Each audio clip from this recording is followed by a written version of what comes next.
Hello everyone, it's me JB from UniqueTutorials. Today in this video I will show you how to reload all open tabs after closing and reopening Chrome and Edge web browser for computer. So without further more delay, let's begin. So firstly, let me open a Chrome web browser. See, I have opened two different websites, so these are called tabs. So now if I close this Chrome web browser and if I reopen it, as you can see here, it's not reloading the recently closed tabs. So in order to reload all open tabs after closing and reopening, what you need to do is just click on this three dot icons on the right top corner.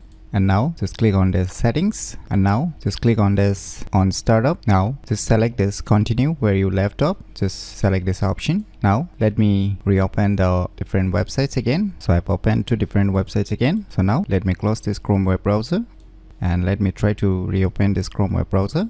Now you can see it reloads the recently closed tabs, all the tabs which I have opened recently. So you can see here. So similarly on your Edge web browser, just click on this three dot icons and click on this settings and click on this start home and new tab page. Now just select this second option, open tabs from the previous sessions. Now let us try to open different websites again here. So I've opened two different websites here too. So let me close this Edge web browser right now and let me try to reopen this Edge web browser. So finally you can see it's reloading the recently closed tabs. So by using these cool tricks, you can easily reload all open tabs after closing and reopening Chrome and Edge web browser for computer very easily. So if you never known about these cool tricks, then you should definitely give it a try. So if you find this video tutorial useful, please click on the thumbs like button, and if you're new to our channel, click on the subscribe button, and lastly, thanks for watching.